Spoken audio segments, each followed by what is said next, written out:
Not a bad show overall, though there were some highlights that I didn't really care about, and there's some highlights that I did care about, so hooray for everyone. I'm Boss6, I'm back to you with another video. Today, I'm reviewing NXT, and yes, it's the NXT Tuesday premiere. They have moved to Tuesdays, and now AEW can sit all by itself on the top of the mountain where it belongs to on Dynamite. Or on Wednesdays if you prefer that. And their first show moving to Tuesdays was pretty good for the most part, though there were some matches I didn't really care about. So let's just jump right on in, shall we? We start off with Karrion Kross and Scarlett in the ring. Karrion Kross wearing the NXT title because he won it from Balor to NXT TakeOver Stand and Deliver. Because a pretty good promo, you know, saying that everybody pays the toll, and if you want to shot the title, you know, if you want some, come get some. No, not really, but that's essentially what he said. Everybody pays the toll, and there you go. And then we get a recap of, you know, TakeOver and, you know, everybody making their tweets and all that stuff. Then we get MSK versus Drake, Maverick, and Killian Dane, who won a number one contenders match on the pre-show of night 2 of Stand and Deliver against Breezango, just to show you how very, very, very, very, very, very, very thin that the NXT tag division is nowadays.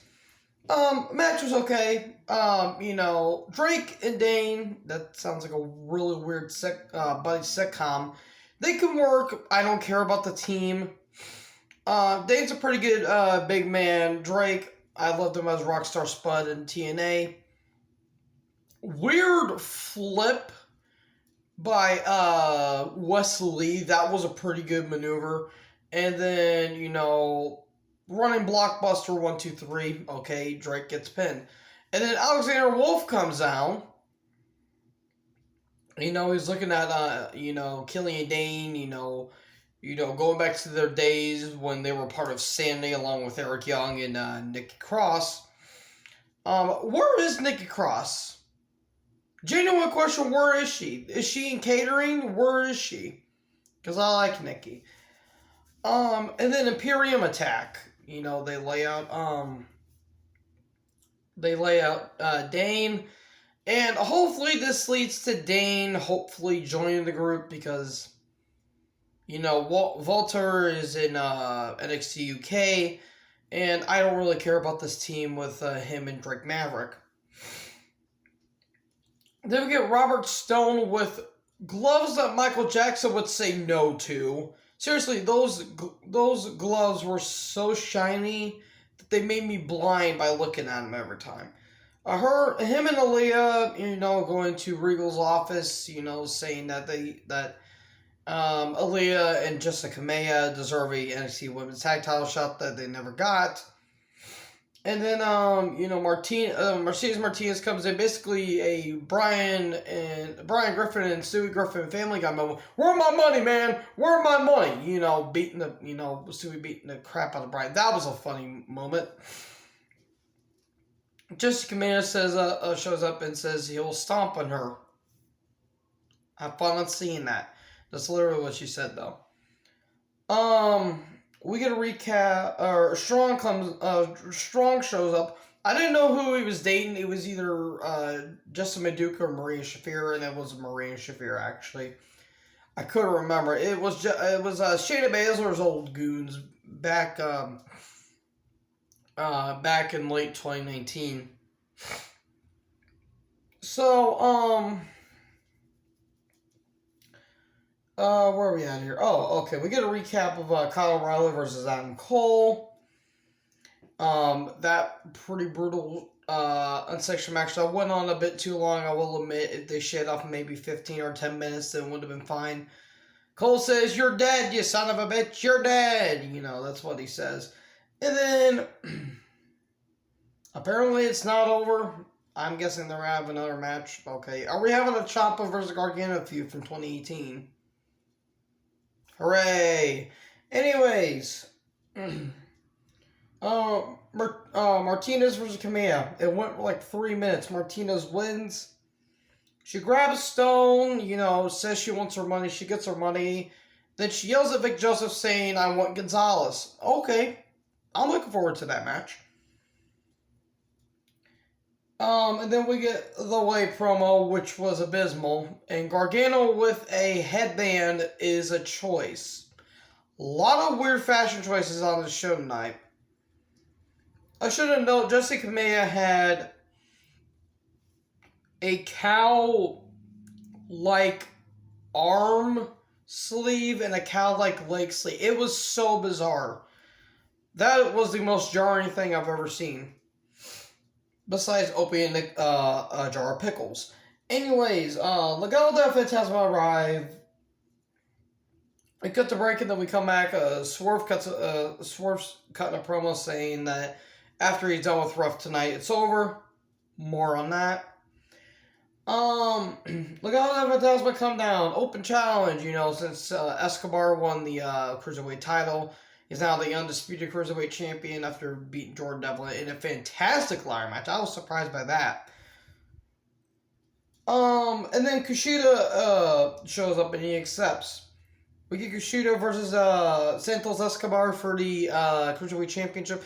Good match, good back and forth. Kushida won, which surprised me. I don't know what they're doing now. Are they going to have Kushida have the title for a few months and then drop it back to Devlin, maybe? Who knows? I'm not against it, but at the same time, I don't know what they do with Kushida because they literally haven't done a lot with him. When he arrived, I was fearing that they were going to screw him up. They had him do something for a couple months, and then they forgot about him. And then he had a title shot against Gargano at Vengeance Day, and then he lost, and then he hasn't been mentioned. And then he got put on the card at Stand and Deliver against Pete Dunne, and then he's Cruiserweight Champion again. So I don't know what's going on here, but I mean, it was a cool moment, so. Ciampa and Thatcher are backstage. Thatcher's back. Hooray! I don't know what happened to him. I want to say that he had the virus and he had to get quarantined, but it's been more than 2 weeks, so something's a little bit up. They want MSK in the worst way possible. Wait, no, that's not it. They want the tag titles.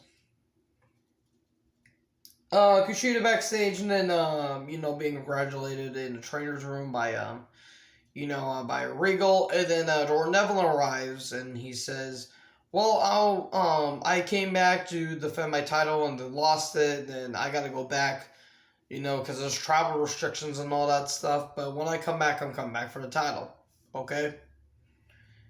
I mean, I like Devlin in the ring. Outside of the ring, he's a bit questionable considering he was part of the Speaking Out movement. So, who knows? Who knows what really happened? I mean, I think a buddy of mine told me that he wasn't guilty and he was actually innocent, but we don't know. We don't know. And then Dakota Kai is in the ring. She welcomes down Gonzalez, who just won the NXT Women's title at TakeOver. Saying that she was supposed to make her debut when they moved to USA, but didn't. And then, her journey from, Portland, TakeOver Portland of last year to Stand and Deliver was a monumental journey. And, being part of Dakota Kai and being, mentored by her. Yeah, this was a pretty good promo. Lights go out. Frankie Mounier arrives, a.k.a. Taya Valkyrie, with the Pomeranian that was in freaking fear, who looked terrified. She wanted to be put down. Put me down, woman. Woman, put me down. Put me down.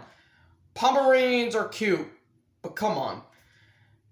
Basically, Raquel threatens to shove the dog up the rectum. That's animal cruelty there. And bestiality? I guess.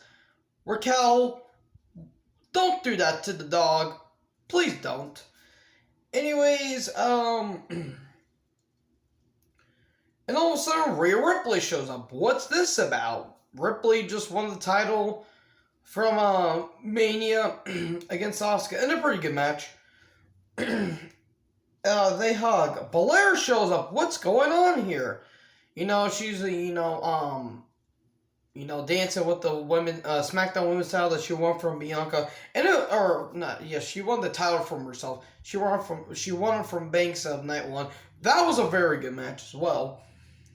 And then they stand tall, and it's part of a Instagram post that they posted on social media like a year and a half ago or something like that. So that was a cool moment, I guess.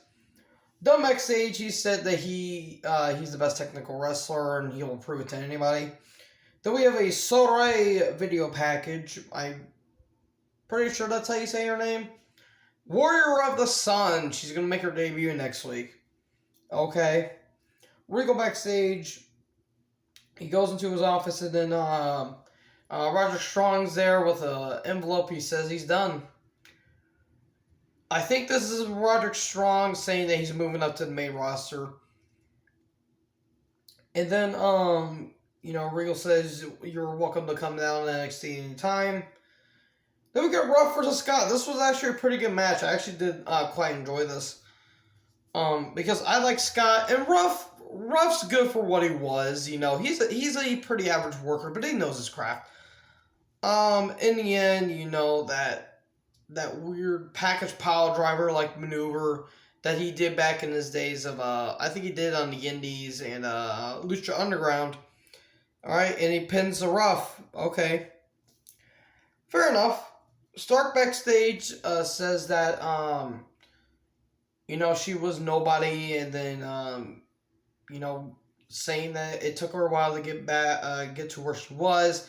And she beat one of the best, aka, Toni Storm, at one of the biggest pay-per-views in NXT history. And Stand Deliver, and she says she wants a title shot. Martinez says, no, you ain't getting that because I called it first. Okay, we might have a number one contenders match between those three, or between those two. Imperium video package, okay, it was what it was. It was basically Walter, talking about his match against Ciampa, which was brutal. Scott backstage, he said that it's over, and then Ruff attacks, and he said, no, it's not over. Okay, are we going to have a series between these two? I wouldn't mind that. That would be pretty good. And then The Way, which is Johnny Gargano, Austin Theory, Indy Hartwell, and Candice LeRae versus Bronson Reed, Dexter Lumis, Ember Moon, and Shotzi Blackheart, a.k.a. the Women's Tag Team Champions. Or the NXT, those titles that we didn't need. Winning out and more championships. Match was whatever. It was whatever. I mean, Indy Hartwell kind of saved the match. She wanted to be, because she pretended to faint while Gargano was put in the silence. All that stuff. Anyways, the train's here. Hello! Anyways. Lumis basically carries her off, and she's like, saying that, I got him, and all that stuff. Candice tried to suplex Bronson off the top rope. That would have been impressive. But in the end,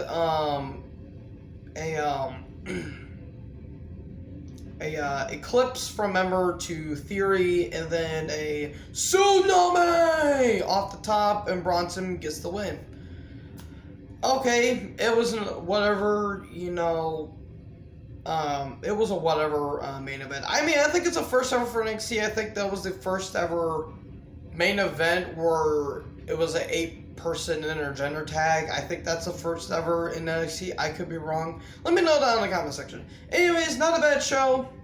It had its good, but it had its whatever. Anyways, I am also P6. Not Backstreet on our video. That's my intro. Anyways, I am also P6. What did you guys think of the show? Did you think it was good? Did you think it was bad? Let me know down in the comment section below. Make sure to like, comment, subscribe. Join the herd. I'll talk to you guys next video. Peace out.